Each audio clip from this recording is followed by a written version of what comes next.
Hey, what's up guys, it's Malleo here.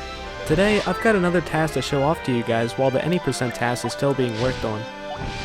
Okay, I know what you're thinking, the fastest softlock task was a stupid meme.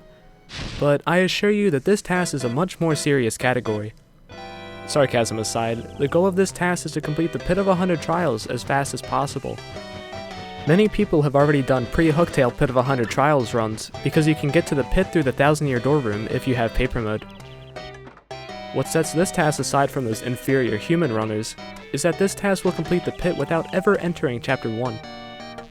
This may sound absurd, but using the same glitch mechanic as the fastest softlock, along with an absurd amount of RNG manipulation, I can beat the Pit of 100 Trials in the Prologue. I'll explain how, as it happens in the run.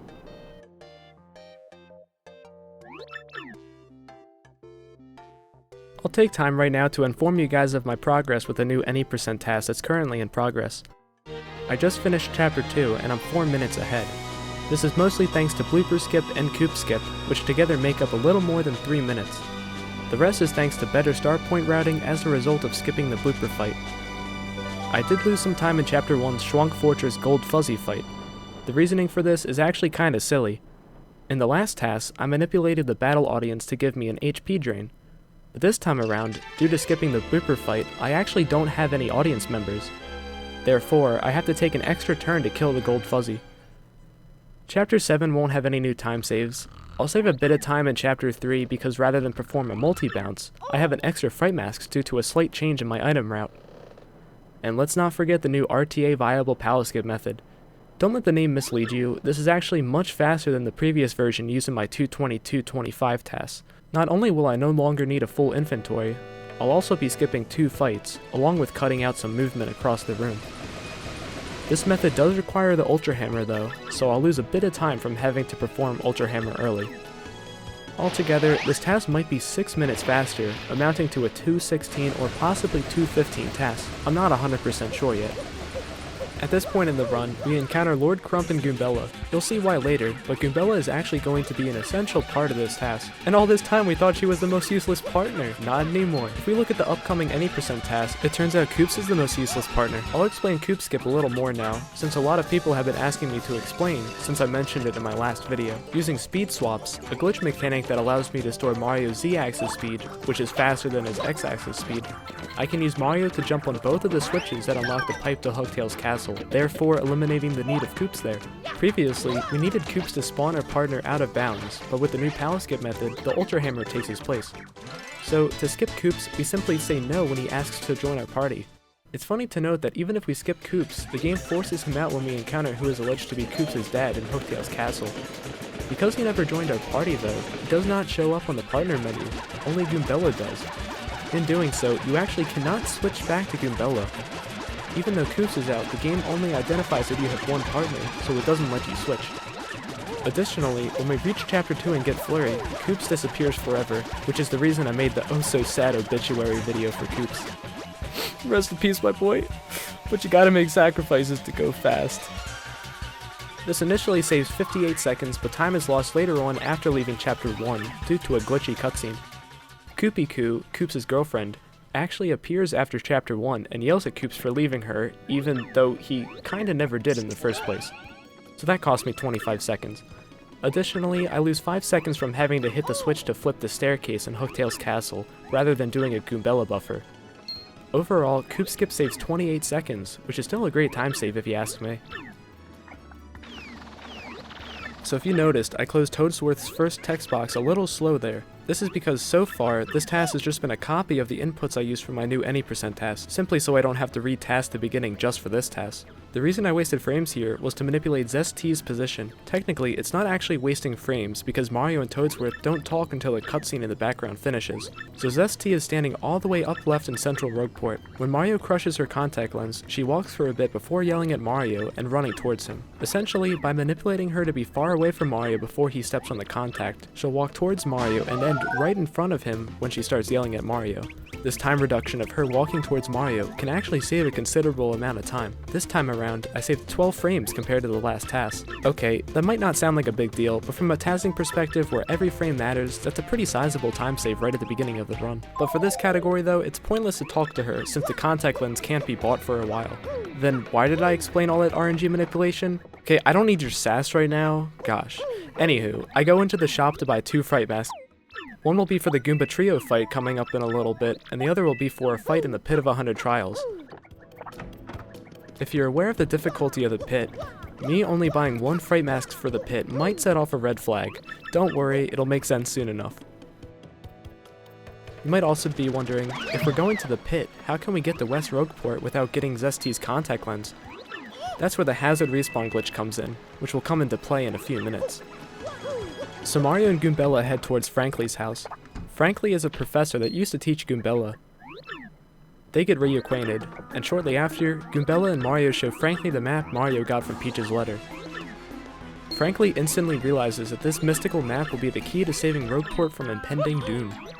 But why would we want to save the world? I'd much rather just hide from the world down in the pit, so let's do that instead. In a bit, Frankly's going to temporarily join Mario's party in order to help guide him towards the Thousand-Year Door. The Thousand-Year Door will allow us to see the location of the crystal stars on the map. That way, we know where to go next. But once again, we just want to hide in the pit, so we'll go there instead. Now this brings up an interesting roadblock I faced while making this. I may sound like a broken record, but this will make sense in a bit. But essentially, there's an teensy tiny gigantic issue with going into the pit this early in the game. Technically, we can access the pit now, but we won't be able to complete it yet. So now we're in the Rogueport sewers and we encounter the Goomba Trio. These guys are trying to stop us from saving the world, but why don't they just understand that's not what I'm trying to do? Ugh. Frankly in this battle begins to explain battle functions like switching your partner in front. I use one of my fright masks in this fight to quickly take out these annoying Goombas. You'll see after this battle I can jump from the staircase to the left onto the moving platform, which skips going all the way to the right and waiting for the next cycle. This is actually impossible before the fight due to the presence of an extra invisible wall directly in front of the platform. It seems like Nintendo was able to correctly predict some skip from being possible there. Due to the amount of cutscene dialogue and the fact that its effect on my star point count is negligible, it would save a considerable amount of time. I'm no longer a broken record because I'll now explain why we can't go directly to the pit. So my base damage is 1 right now, and Bonetail has 2 defense, so even a charged hammer will deal no damage. I need to boost my attack power, and the best way to do so is by manipulating a badge to drop from a fight. The issue presented before me was that I could not for the life of me get any badge drops. When an enemy in battle is holding a badge, the drop rate increases to about 23%, and I still couldn't get one to drop. Thanks tremendously to J-Daster, I was able to look into the game's code and learn that the game actually takes your sequence position into account when determining whether or not you can get badge drops. Your sequence position represents where you are in the storyline. For example, 0 is the beginning of the game, 23 is entering Chapter 1, and so on. For the entire duration of when Frankly is with us, the game will not give you any badge drops whatsoever. Frankly leaves our party after visiting the Thousand-Year Door and giving us the Power Smash badge. This sequence position is 20. Therefore, my sequence position must be 20 or greater in order to receive badge drops. My theory behind this is that intelligent systems did not want the player to come into contact with badges before Frankly explains what they are when giving Mario Power Smash, which contradicts the fact that Pretty Lucky, which I grabbed in the plane panel room, is accessible before a greater sequence position is reached. I just think it's astounding that I never knew this, and we wouldn't have known otherwise before me making this task. You think you know everything about a game after working on it for 3 years, but it's always something new you find out about it. Maybe that's a sign that Blimp Ticket Skip will be found and I'll make a 7th TTYD task that's only 1 hour and 45 minutes long. Let's not get too hopeful. We still have a few minutes before I enter the pit and face the tough enemies crawling within it, so I'll explain what Blimp Ticket Skip is. Blimp Ticket Skip refers to the theoretical idea where we can enter Chapter 3 without the use of the Blimp Ticket, which we normally give to the flight attendant in order to enter the pipe to the blimp. Remember, we need to go to Chapter 3 in order to get Yoshi, who is essential in performing Palace Skip. Skipping the ticket altogether would result in quite a dramatic time save.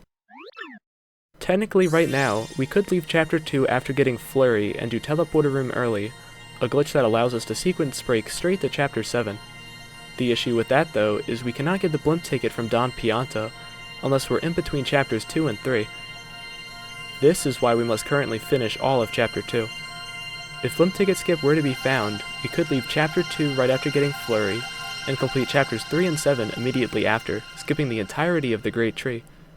If you guys aren't aware, Chapter 2 is by far the longest segment of my TAS, the Great Tree of which consumes 22 minutes of that if you include the Peach and Bowser intermissions afterwards. Not only that, but we wouldn't have to visit the Thousand-Year Door, nor would we have to go through the process of talking to Don Pianta, finding his daughter, and getting the blimp ticket from him directly after. This is without a doubt the last major time save we will ever find in this game. Though we've said this about Palace Skip, there is very little to work with in this room, but this time it's stressed even more. We don't have any possible battles to encounter, we only have a loading zone, and a useless out-of-bounds trick that can't get you back in the foreground by the pipe. If we Goombella buffer through the loading zone, the walls are entirely solid around it, meaning we can't just walk around the seam towards the pipe. Only time will tell. Alright, now that our sequence position is set to 20, we can get badge drops now, which means we're ready to set out towards the Pit of 100 Trials. Frankly gives us the Power Smash badge, but I declined the tutorial in order to go fast. It's interesting to note that if you go into the sewers without equipping Power Smash, Goombella will inform Mario that he should equip it. What I found surprising is that the game doesn't check to see if you have Power Smash equipped, it actually just checks to see if you have A badge equipped. Therefore, I equipped Pretty Lucky, which I got in the plane panel room, since I'll have to do that anyway. This badge will allow me to dodge enemy attacks entirely if I get good RNG. Yeah, you might see where I'm going with this. In the sewers, I can perform the staircase jump to the platform immediately. And here's where it gets interesting. We can go into the warp pipe rooms and perform hazard respawn glitches by jumping into the water. In doing so, we get spawned in the center directly on top of the blocks that normally block our path. No pun intended.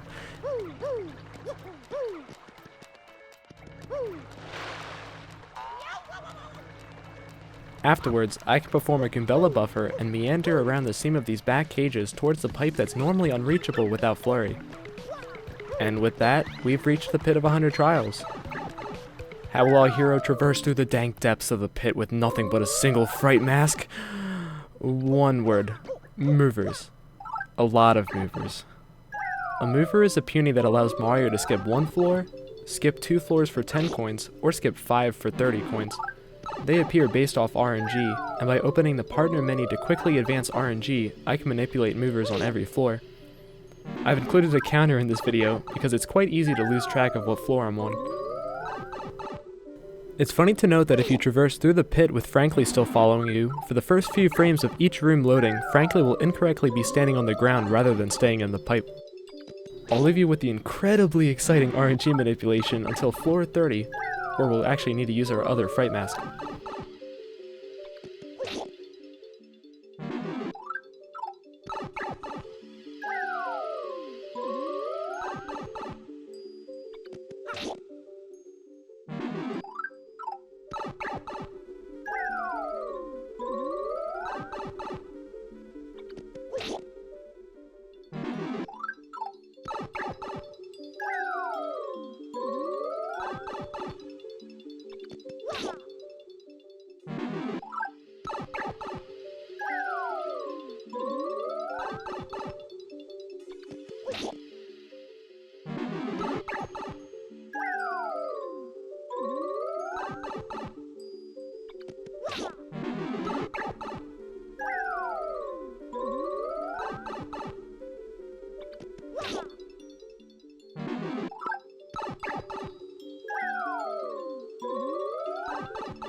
Now that we've reached 430, remember that I still need a way to get more attack power.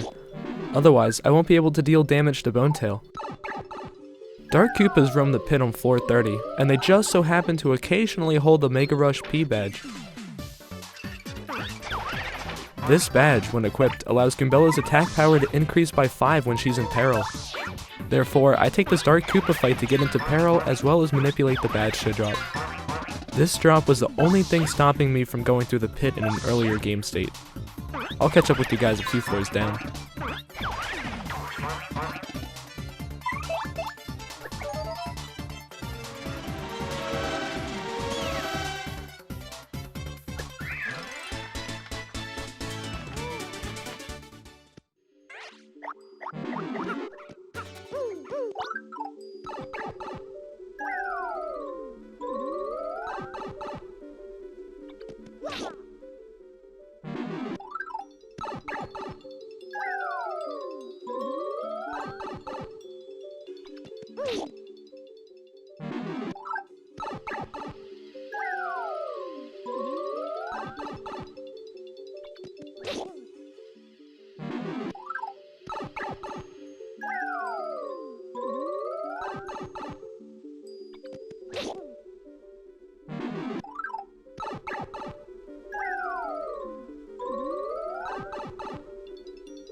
Since I have 45 coins and I need 30 to skip the last 5 floors of the pit, I have 15 coins left over, so I can use 10 of those leftover coins to skip the following 2 floors of the pit.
Just to reiterate, you cannot give movers in floors 96 through 99, since if you were to hypothetically talk to one, you can't move 5 floors down.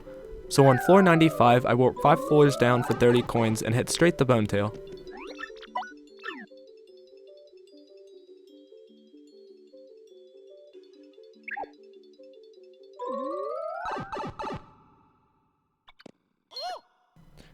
Inside the Bonetail battle, I'll be using my 2 badges, Pretty Lucky and Mega Rush P, constantly.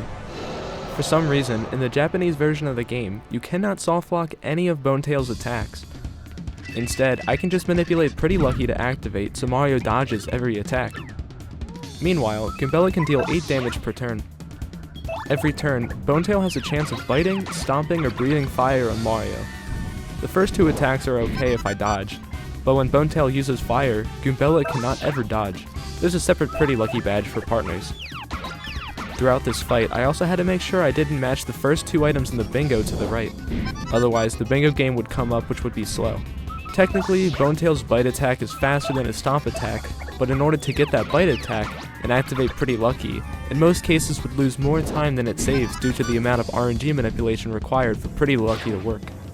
Once Bonetail gets under 100 health, he also has a chance of healing, which requires more RNG manipulation to avoid that move. It's not too difficult though.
And with that, Bonetail is dead. Thanks for watching this task, guys. It was actually pretty fun to put this together. I'd like to quickly remind everyone to tune in to twitch.tv/GamesDoneQuick on January 12th, 2017 to watch Almo and Sajoric do a TTYD relay race at Awesome Games Done Quick. This is the first time TTYD's been in a GDQ in 4 years. Several hours have been chopped off since its last showing, so be sure to check it out. Until next time, see you guys later.